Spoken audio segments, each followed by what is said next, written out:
اب دیکھو آج کل کی نقش بندی جو ہے نا قادریوں کے ساتھ دست و گریبان ہے اور چشتیوں کے ساتھ دست و گریبان ہے، اور یہ تو مجدد رحمۃ اللہ تعالی کا کمال ہے کہ انہوں نے اہل تصوف کو اہل ظاہری علوم والوں کے ساتھ ملا دیا، وگرنہ دونوں میں تو بڑا تضاد تھا۔ وہ کہتے ہوتے تھے یہ خشک مولوی ہے، صوفی کہتے ہوتے تھے، وہ کہتے یہ کیا جانے، یہ تو صوفی ہے۔ 1000 سال ابتدائی تھے حضرت رسول اکرم صلی اللہ علیہ وسلم کی، تو مصطفیٰ کریم صلی اللہ علیہ وسلم نے اپنا رخ انور اپنی امت کی طرف رکھا تھا۔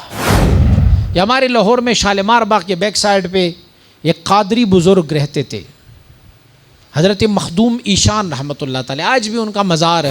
اور حضرت مخدومہ کو اللہ کریم نے یہ کمال دیا ہوا تھا، مجدد الفسانی رحمۃ اللہ تعالی کہ یہ سالکہ ہے، مریدہ ہے، کہ مخدومہ اندر اپنی گھر میں بیٹھی رہتی تھی اور مرد حضرات سالکین جو ہے نا وہ دیوار سے باہر بیٹھے رہتے تھے، مخدومہ وہاں سے توجہ فرماتی، یہاں ان سب کے قلب ذاکر فرما دیتے۔ بات حضرت شاہ نقشبند رحمۃ اللہ تعالی کے پاس ایک بندہ گیا، ان کے پاس انہوں نے کچھ ٹائم گزارا اور پھر آگے سے انہوں نے اجازت طلب کی کہ حضور مجھے اجازت دے، میں جانا چاہتا ہوں۔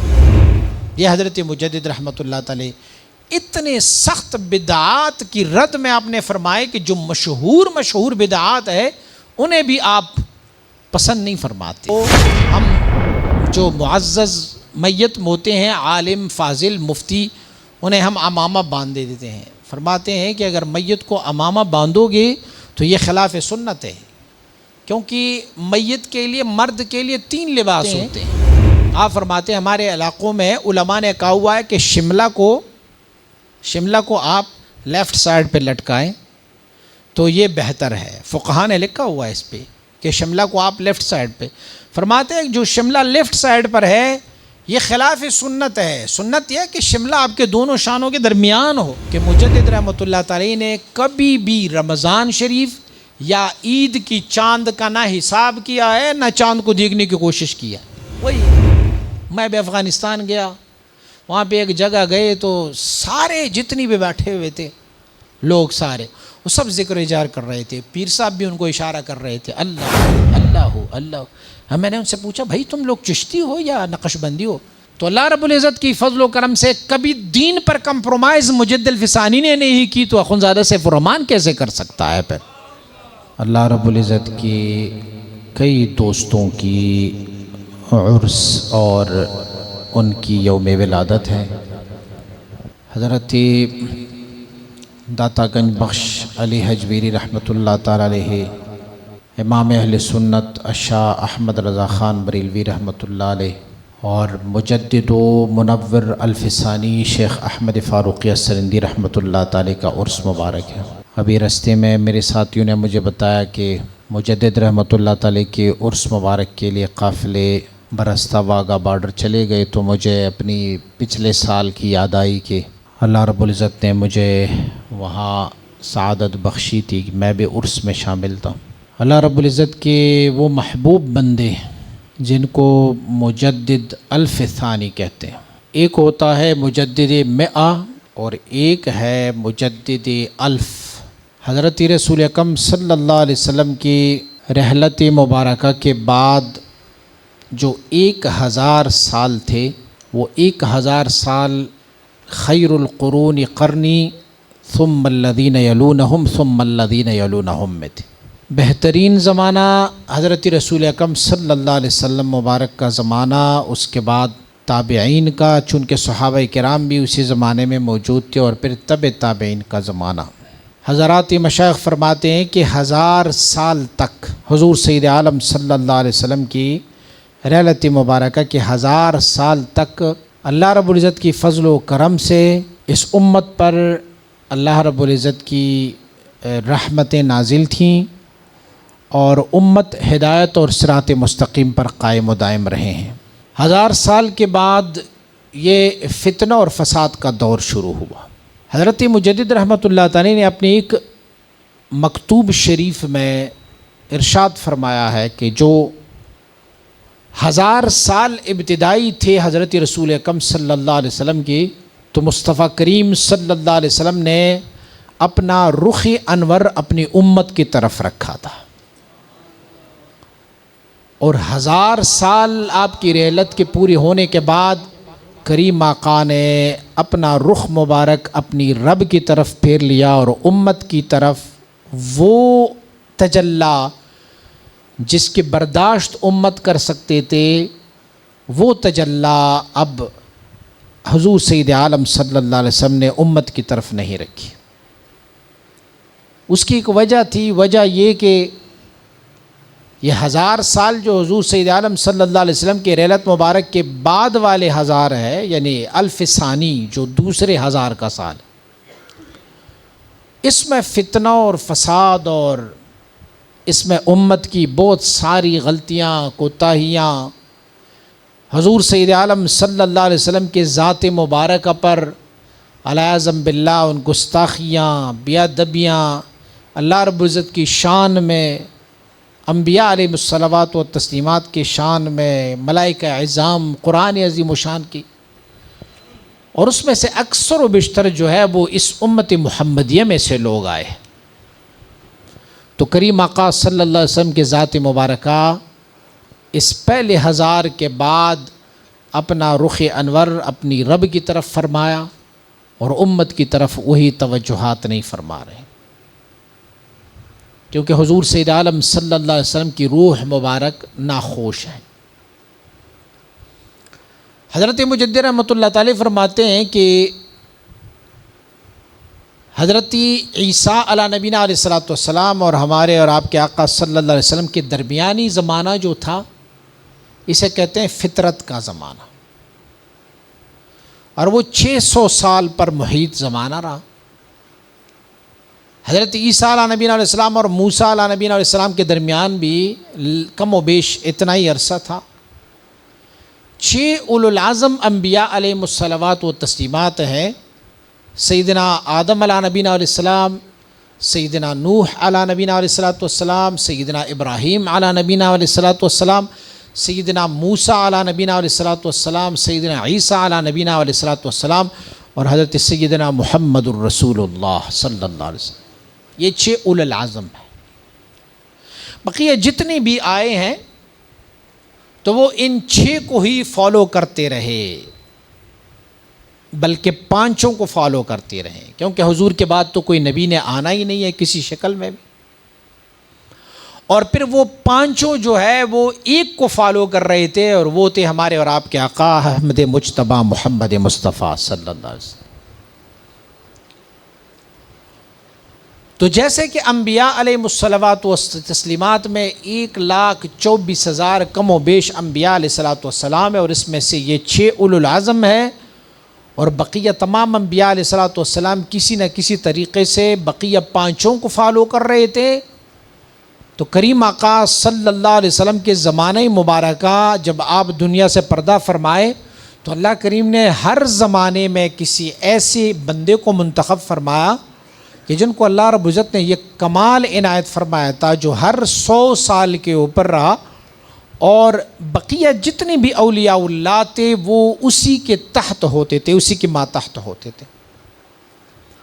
جیسے اللہ رب العزت نے قطب بنایا، ابدال بنائے، اوتاد بنائے، اللہ رب العزت نے اغیاث یا غوث بنائے اللہ رب العزت نے، اور پھر کچھ کو اللہ رب العزت نے قطب التکوین بنایا، کون کا نظام سپرد کیا، اور کچھ کو صرف قطب الارشاد بنایا۔ پھر رب کائنات نے ان سب میں سے کسی ایک کو منتخب کیا جس کو اللہ کریم نے مرتبہ دیا قطب التکوینی والارشاد کا مرتبہ دیا۔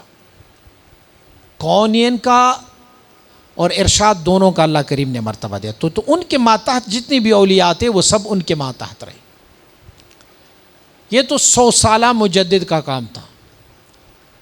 پھر چونکہ 1000 سال گزرنے کے بعد اللہ رب العزت نے اس امت پر کرم فرمایا، یہ امت جب کہ گمراہی پر چل پڑی تھی، یہ امت جو اپنی حبیب اپنی محبوب کی سنتوں کو ترک کر چکے تھے، جو فتنہ اور فساد میں پڑ چکے تھے، اللہ کریم نے اپنی فضل و کرم سے ان سب کو 1000 سال کا ایک مجدد مبعوث فرمایا۔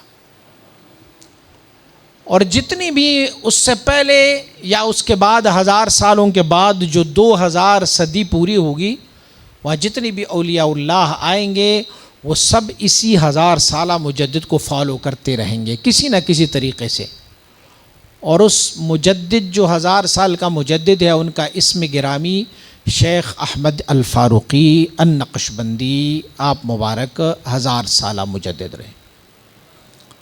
آپ کے تجدید کا عرصہ جو آپ مبارک نے فرمایا وہ 63 سال پر محیط رہا، اور آپ مبارک نے اس میں ایسی تجدید کی کہ آج ہم بری صغیر میں، پاک و ہند میں یا ماوراء النہر بخارا میں جتنے مسلمان ہیں تو سب ان کی مرہون منت ہیں۔ اگر وہ نہ ہوتے تو ایمان اسلام کا نام و نشان یہاں سے مٹ جانا تھا، کیونکہ ہم پر حکمران تھے جو اکبر بادشاہ تھے، ہم پر حکمران، کہیں پر کوئی جہانگیر آیا، کہیں پر اورنگزیب آیا، مغل آئے، وہ سارے لوگ جو تھے وہ متاثر تھے ہندوؤں سے، متاثر تھے پارسائیوں سے، متاثر تھے کرسچنوں سے، عیسائیوں سے، بلکہ اکبر نے تو یہاں تک کیا کہ ایک مکس دین بنایا جس میں سے کچھ ہندوؤں سے لیا، کچھ کرسچن سے، کچھ یہودیوں سے لیا، کچھ پارسیوں سے لیا، اور اس کو نام دیا کہ دین اکبری یا دین الہی نام دیا۔ وہ کہتے ہوتے تھے کہ مجھ پر بھی وحی نازل ہوتی ہے اور مجھے بتایا جاتا ہے کہ یہ بھی شامل کر لو، وہ بھی شامل کر لو۔ اور مجدد الفسانی رحمۃ اللہ تعالی نے اللہ رب العزت کی فضل و کرم سے، اللہ کی اذن سے ان دین کے دشمنوں کا مقابلہ فرمایا، اور آج ہم اور آپ اگر مسلمان ہیں تو مجدد الفسانی رحمۃ اللہ تعالی کے احسان ہم سب پر ہے کہ ہم اور آپ مسلمان ہیں، بھلے کوئی اپنے آپ کو نقشبندی کہلائے یا نہ کہلائے، کوئی اپنے آپ کو نقشبندیت سے وابستہ کرے یا نہیں۔ حضرت مجدد رحمۃ اللہ تعالی نے بلا تفریق یہ سارا کچھ کیا۔ یہ ہمارے لاہور میں شالیمار باغ کے بیک سائڈ پہ ایک قادری بزرگ رہتے تھے، حضرت مخدوم ایشان رحمۃ اللہ تعالی، آج بھی ان کا مزار ہے وہاں پر، اور ان کی مزار کا یہ کرامت ہے کہ وہ زمین میں کوئی 10-12 فٹ نیچے ہے، ان کی مسجد بھی 10-12 فٹ نیچے ہے، لیکن اللہ رب العزت کی فضل و کرم سے اس شیخ کی کرامت یہ ہے کہ آج تک کتنی بارشیں اور سیلابیں آئی ہیں وہاں پر پانی جاتا ہی نہیں ہے، بارش برس جاتی ہے لیکن پانی کڑا نہیں ہوتا۔ یہ آپ مبارک کا کرامت ہے قادری بزرگ، لیکن مجدد رحمۃ اللہ تعالی نے بلا تفریق، چونکہ دین کا کام تھا تو مجدد رحمۃ اللہ تعالی کے پاس جتنے بھی قافلے آیا کرتے ہوتے تھے، اگر وہ قافلہ کابل سے آتا، وہ قافلہ ماوراء النہر سے آتا، وہ قافلہ اگر بدخشان سے آتا تو برستہ پشاور ہوتا ہوا لاہور پہنچ جاتا، اور لاہور سے وہ واگا بارڈر کے راستے پھر انڈیا داخل ہوتا، آپ کے مریدین متوسلین، تو لاہور کبھی نہ کبھی ان کا سٹے رہتا۔ تو جب وہ سالکین وہاں پہنچ جاتے تو آپ ان سے مصافحہ فرماتے، پھر پوچھتے مخدوم ایشان سے مل کے آئے ہو؟ کہتے نہیں ہم تو نہیں ملے۔ کہا اللہ اکبر، خیر کثیر سے محروم رہ گئے، واپس جاؤ گے تو مخدوم ایشان کی صحبت اپنانا، کہ مخدوم ایشان رحمۃ اللہ تعالی وہ اللہ کے بندے، اللہ کے محبوب بندے ہیں۔ تو اب دیکھو آج کل کے نقش بندی جو ہے نا قادریوں کے ساتھ دست و گریبان ہے اور چشتیوں کے ساتھ دست و گریبان ہے، اور یہ تو مجدد رحمۃ اللہ تعالی کا کمال ہے کہ انہوں نے اہل تصوف کو اہل ظاہری علوم والوں کے ساتھ ملا دیا، وگرنہ دونوں میں تو بڑا تضاد تھا۔ وہ کہتے ہوتے تھے یہ خشک مولوی ہے، صوفی کہتے ہوتے تھے، وہ کہتے یہ کیا جانے، یہ تو صوفی ہے۔ بلکہ یہ آج کل جو باتیں چل رہی ہیں کہ تصوف جو ہے یہ متوازی دین ہے، یہ آج کی بات نہیں ہے، یہ اس زمانے کی بات ہے کہ وہاں کے جو علماء تھے وہ کہتے ہوتے تھے کہ یہ تصوف جو ہے یہ متوازی دین بنایا ہے ان لوگوں نے۔ حضرت مجدد رحمۃ اللہ تعالی فرماتے ہیں اللہ کریم نے مجھے سلہ بنایا۔ سلہ کی معنی ہے رابطہ یا ربط، یا سلہ کی معنی ہے کشتی کے آگے جو تختی لگی ہوتی ہے، آج کل تو سٹیئرنگ والی آ گئی، اس زمانے میں کوئی دھاگا وغیرہ باندھا کرتے ہوتے تھے، اس سے تار باندھا کرتے ہوتے تھے، تو وہ جو کشتی کا رخ اور سمت تبدیل کر لیتا ہے وہ ایک تختی آگے لگی ہوتی ہے، اس کو کہتے ہیں عربی میں سلہ۔ تو مجدد رحمۃ اللہ تعالی فرماتے ہیں کہ اللہ کریم نے مجھے وہ صلہ بنایا، رابطہ بنایا، اور مجھے مرج البحرین یلتقیان بینہما برزخ لا یبغیان بنایا، اس اہل ظاہری علوم کے اور اہل باطنی علوم کے درمیان میں نے ایک حسین امتزاج قائم کیا ہوا ہے۔ یہ سب مجدد رحمۃ اللہ تعالی کی کمالات ہے، یہ آپ کی، بلکہ اللہ کریم نے حضرت مجدد رحمۃ اللہ تعالی کی جو باطنی کمالات کی بات کی جائے تو وہ تو ممکن ہی نہیں ہے کہ بندہ اس پر بات کر سکے۔ ابھی ہم زیارت کر کے آئے، حضرت مجدد رحمۃ اللہ تعالی کی ایک خاتون خلیفہ ہے، حضرت بی بی معصومہ رحمہ اللہ۔ وہ افغانستان کے شہر مزار شریف میں، جہاں پر منقول ہے کہ حضرت علی کرم اللہ وجہہ کا مزار مبارک ہے، ان کے احاطے میں آپ کے مزار مبارک کے ساتھ وہ دفن ہے۔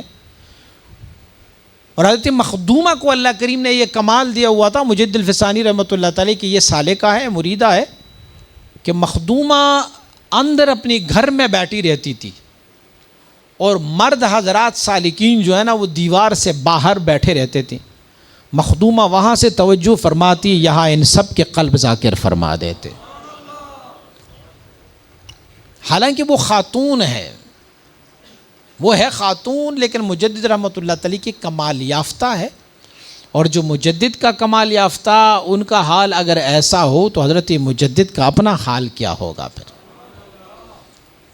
حضرت مجدد رحمۃ اللہ تعالی مبارک کو اللہ کریم نے یہ کمال دیا ہوا ہے کہ بدخشان میں بیٹھا ہوا آپ کا مرید ہے میر محمد نعمان بدخشی، اور آپ بیٹھا ہوا ہے سرہند شریف میں، تو یہاں سے متوجہ ہو جاتے ہیں، پھر ان کو خط لکھتے ہیں کہ فلاں وقت فلاں ٹائم میں تمہاری طرف متوجہ ہوا، لیکن میں نے تمہاری دل کو، تمہارے قلب کو غافل پایا، پھر میں متوجہ ہوا، میں نے پھر تجھے توجہ کی، اور آنن فانن تمہارا قلب پھر سے دوبارہ ذاکر ہو گیا ہے۔ اللہ یا رسول زندہ۔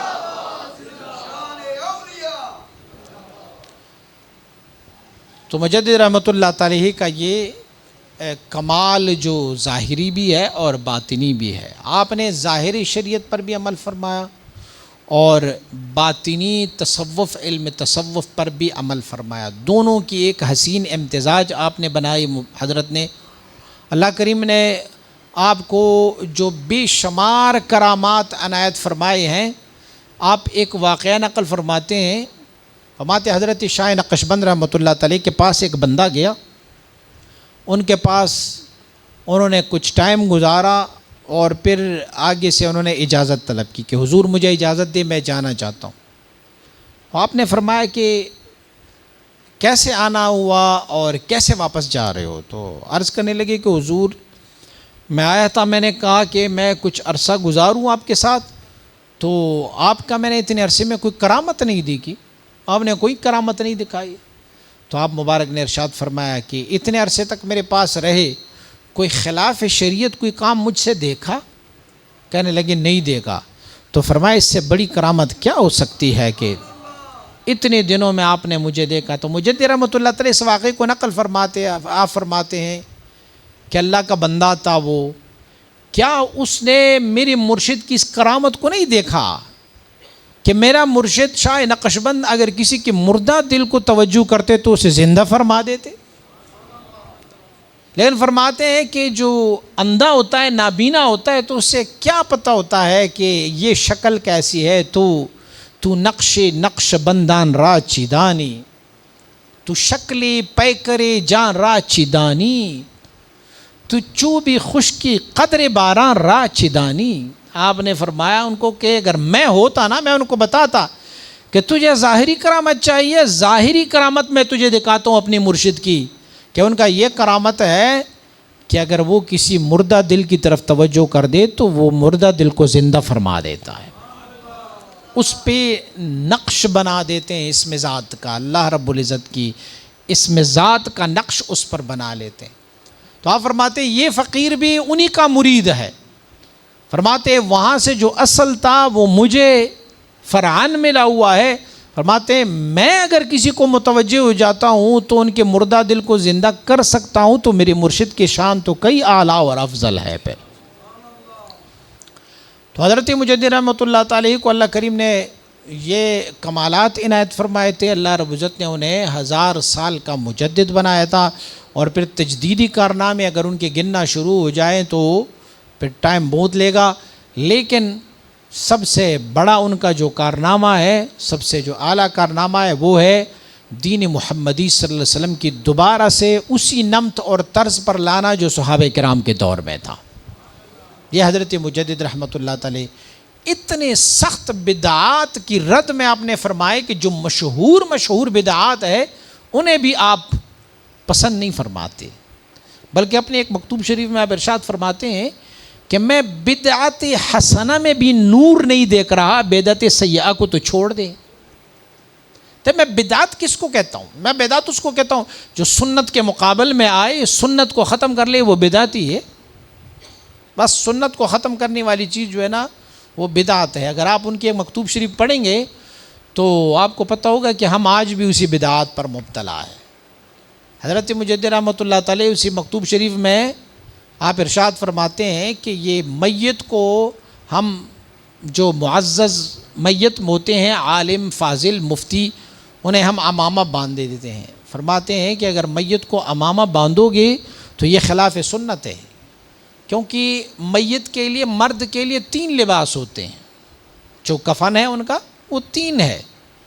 اگر ہم نے چوتھا اس میں شامل کر لیا تو مطلب یہ ہم نے اپنی طرف سے ایک شامل کر لیا، اور حتیٰ کہ اتنا سخت آپ ارشاد فرماتے ہیں، آپ فرماتے ہیں ہمارے علاقوں میں علماء نے کہا ہوا ہے کہ شملہ کو آپ لیفٹ سائڈ پہ لٹکائیں تو یہ بہتر ہے۔ فقہاء نے لکھا ہوا ہے اس پہ کہ شملہ کو آپ لیفٹ سائڈ پہ، فرماتے ہیں جو شملہ لیفٹ سائڈ پر ہے یہ خلاف سنت ہے۔ سنت یہ ہے کہ شملہ آپ کے دونوں شانوں کے درمیان ہو، تو فرماتے ہیں اگر آپ یہاں رکھیں گے تو یہ بدعت ہے، تو اسے میں پسند نہیں کرتا۔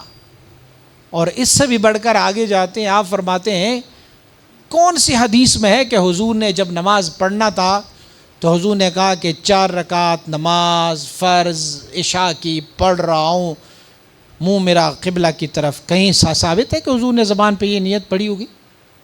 یہ صحابہ کرام سے یہ ثابت ہے کہ صحابہ کرام نے زبان سے یہ نیت پڑھی ہوگی؟ فرماتے ہیں اگر زبان سے نماز کی نیت پڑھو گے تو یہ بھی میں بدعت سمجھتا ہوں۔ ہم سارے اس بدعت پہ مسجد سے اندر آ رہے ہیں نا، وہیں سے ہاتھ اٹھائے ہوتے 4 رکعت فرض نماز، رکعت ختم نہ ہو جائے تو ہم پڑھتے رہتے۔ لیکن مجدد اس کی بھی مخالف ہے۔ آپ فرماتے نہیں، ہر وہ چیز جو سنت کو رفع کر لے، سنت کو ختم کر لے، اسے میں بدعت سمجھتا ہوں۔ اور فرماتے بدعت میں نور نہیں ہوتا، نورانیت اس میں نہیں ہوتی۔ خداداد صلاحیتیں دیکھیں، آپ کی ملفوظات اور آپ کے مناقب لکھنے والے حضرات نقل کرتے ہیں کہ مجدد رحمۃ اللہ تعالی نے کبھی بھی رمضان شریف یا عید کی چاند کا نہ حساب کیا ہے، نہ چاند کو دیکھنے کی کوشش کی ہے۔ بس بیٹھے رہتے تھے، 29 شعبان ہوئی، 30 شعبان ہوئی، اور بس جیسے مغرب ہو جاتا تو آپ اعلان فرماتے آج رات کو رمضان کی برکتیں نازل ہو گئی، کل روزہ ہوگا بس۔ اور اگر 29 ہو جاتے روزے تو شام کو جب آپ تشریف لاتے، عشاء کی نماز پڑھ لیتے تو اعلان فرمایا کرتے تھے کہ نہیں جی آج تراویح نہیں پڑھنی، رمضان کی جو برکات تھی نا، رمضان کی جو فضائل تھی وہ آج رات نہیں ہے، آج چاند رات کی فضائل ہے اور برکات ہے، کل ہم عید کی نماز پڑھیں گے بس۔ تو اللہ کریم نے آپ کو وہ باطنی کمالات سے بھی نوازا تھا، اللہ رب العزت نے انہیں ظاہری کمالات سے بھی نوازا، اور یہی چیز ہم نے حضرت مبارک صاحب رحمۃ اللہ تعالی میں دیکھی۔ حضور مبارک صاحب رحمۃ اللہ تعالی ہے، آپ مبارک جب رمضان شریف کا مہینہ آتا تو پھر فرمایا کرتے تھے تم لوگ حساب کتاب لگا لو، ہے کہ نہیں ہے، چاند دیکھا گیا ہے نہیں دیکھا گیا، فلاں فلاں، تم اپنا حساب کر لو۔ لیکن یہ فقیر اس کا ذوق کہہ رہا ہے کہ رمضان کی برکتیں آ گئی ہے، اسی لیے ہم تراویح پڑھیں گے، جس نے پڑھنا ہے آ جاؤ پڑھو، نہیں پڑھنی۔ گورنمنٹ بڑی سختی کرتی تھی کہ یہ ایسے ایسے فرمایا کرتے تھے، مجھے گورنمنٹ کے کیا کریں گے، جا کے جیل میں ڈالیں گے، قتل کر لیں گے۔ اب ہمیں گورنمنٹ کے لیے تو روزہ نہیں چھوڑ سکتے، دین تو نہیں چھوڑ سکتے، قتل کریں گے تو چلو ان کو کہو آ جاؤ قتل کر. ایسے ہی عید میں ذبح، جب بقرہ عید ہوتا تو ذبح فرماتے ہو پوری پاکستان میں عید ناد ہوتا. آپ فرماتی عید ہے چلو نماز بھی پڑھ لو اور ذبح بھی کر لو، سارا کچھ کر لو. جو حضور گورنمنٹ منع کرتے ہیں، کہنے لگے اچھا کل کو گورنمنٹ کہے گی کہ نماز بھی نہ پڑھو، 1:30 بجے نماز نہ پڑھو، 5 بجے ظہر کی نماز پڑھو، تو ہم پڑھتے جائیں گے؟ ایسے ہو ہی نہیں سکتا. تو اللہ رب العزت کی فضل و کرم سے کبھی دین پر کمپرومائز مجد الفسانی نے نہیں کی تو اخوندزادہ سیف الرحمان کیسے کر سکتا ہے؟ پھر یہی کمالات حضرت مجدد رحمۃ اللہ تعالی کی، جو الحمدللہ میں اکثر و بیشتر جب مجدد رحمۃ اللہ تعالی کی فضائل بیان کرتا ہوں میں ان کو کہتا ہوں ہم نے دیکھا نہیں مجدد کو، افسوس تو ہے ہم نے دیکھا نہیں، آپ سے ملاقات نہیں ہوئی، افسوس تو ہے، لیکن ہمیں خوشی اس طرح کی ہے کہ ہم نے اپنی مجدد کو دیکھا تو یوں دل کو ٹھنڈک ہوئی جیسے ہم نے مجدد الفسانی کو دیکھا ہوگا. وہی قوانین، وہی تصوف، وہی ذکر، وہی فکر، وہی. میں بھی افغانستان گیا، وہاں پہ ایک جگہ گئے تو سارے جتنی بھی بیٹھے ہوئے تھے لوگ سارے وہ سب ذکر اجار کر رہے تھے. پیر صاحب بھی ان کو اشارہ کر رہے تھے اللہ اللہ اللہ. میں نے ان سے پوچھا بھائی تم لوگ چشتی ہو یا نقش بندی ہو؟ مائک میرے پاس تھا، میں نے ایک ایک کر کے مائک دیا. میں نے کہا بتاؤ آپ کا کون سا سبق ہے؟ کہنے لگے پہلا، وہ کہا تیسرا، وہ کہتا ہے چوتھا، وہ کہا پنج. ہے جیا سبحان اللہ، مبارک صاحب کے طریقے کو 15 سالوں کے بعد تم لوگوں نے ملیا میٹ کر دیا، ختم. اگر وہاں پر نعت خوان نعت پڑھتے ہوتے اور کوئی بھی بندہ ان کے پاس کھڑے ہو کے ذکر کرتا تو آپ ان کی طرف متوجہ ہو جاتے کہ ادھر ہو. سبق کون سا ہے؟ اب میں نقش بندیہ کے سبق 5واں 6ٹھا سبق ہے. بیٹھ جا، تمہیں ذکر جہر سے کیا ضرورت ہے؟ میں نے ان کو کہا حضرت مجدد رحمۃ اللہ تعالی کا ایک سالک مرید ہے، وہ ان کے ساتھ دسترخوان پہ بیٹھا تھا باقی باللہ رحمۃ اللہ تعالی کے ساتھ، تو انہوں نے جہرن پڑھا بسم اللہ الرحمن الرحیم، کھانا کھانے کے لیے بسم اللہ الرحمن الرحیم پڑھا. تو آپ مبارک کتنے ناراض ہوئے، کہا اٹھ دسترخوان سے، چل. دسترخوان سے اٹھایا اور سالکین کو کہا آئندہ یہ بندہ میرے ساتھ کبھی دسترخوان پہ نہ بیٹھے کہ اس نے نقش بندی ہوتے ہوئے بھی جہر پڑھا ہے، ان کو جہر کی کیا ضرورت ہے؟ تو جب تک حضرت مبارک صاحب رحمۃ اللہ تعالی حیات تھے، آپ مبارک نے حضرت مجدد رحمۃ اللہ تعالی کے ایک ایک قول پر خود بھی عمل فرمایا اور دوسروں کو بھی عمل کرایا. ہم وہاں پہ ایک دن ایسے ہی تھا کہ عید، حضرت مبارک صاحب رحمۃ اللہ تعالی نے فرمایا کہ عید ہے، اور دنیا کے کئی ممالک میں عید ہو گئی تھی. ہمارے لاہور کے ایک بہت بڑے خلیفہ صاحب اسی دن تشریف لائے، اسی دن تشریف نہیں لائے تو آپ نے اگلے دن وہ آئے. جب آئے تو آپ نے پوچھا ان سے کل کیوں نہیں آئے تھے آپ؟ تو کہنے لگے وہ حضور لوگ اعتکاف میں بیٹھے ہوئے تھے مسجد میں. اچھا عید والے دن اعتکاف میں بیٹھے ہوتے تھے، تو نے بھی روزہ رکھا تھا؟ ہاں میں نے بھی روزہ رکھا تھا. کہا نکل باہر نکلو. عید والے دن روزہ رکھنے والے مسلمان ہوتے ہیں؟ وہ تو یہود ہوتے ہیں جو ہماری عید والے دن جو ہے نا وہ روزہ. نکل. انہیں کہا بعد میں جو ہے نا وہ گلے میں پٹھا ڈال کے وہ آیا معافی مانگی، مبارک صاحب نے معاف فرمایا. جب تک مبارک صاحب حیات رہے وہ اسی پر عمل پھیلا رہے. مبارک صاحب وفات پائے دوبارہ سے عید والے دن وہی روزہ، وہی اعتکاف. کیوں جی پاکستان میں روزہ نہیں ہے، پاکستان میں عید نہیں ہے. تو وَلَا يَخَافُونَ لَوْمَةَ لَائِمٍ، اللہ کے احکام میں کسی بھی چیز، کسی بھی ملامت کرنے والے کی ملامتی سے وہ ڈرتے نہیں. یہ مجدد رحمۃ اللہ تعالی کی تعلیمات ہے. چاہے جیل جانا پڑے، چاہے مرنا پڑے، چاہے لوگ خفا ہو، ناراض ہو، لیکن جو دین بتائے، شریعت بتائے، طریقت بتائے، اسی پر عمل جو ہے نا وہ مجددیوں کا شیوا ہے. اور اس کے علاوہ دعوے دار تو بڑے ہوں گے، لیکن للہ الحمد ہم نے بھی ایک مجدد کو دیکھا جو مجدد الفسانی رحمۃ اللہ تعالی کو فالو کر رہے تھے اور ویسے ہی عمل کر رہے تھے. اللہ کریم ہم سب کو مجدد الفسانی رحمۃ اللہ تعالی کی فیوزات سے مستفید فرمائے. اور رب کائنات ہم سب پر فضل و کرم کے دروازے کھول دے. وآخر دعوانا ان الحمدللہ. مصطفیٰ جان رحمت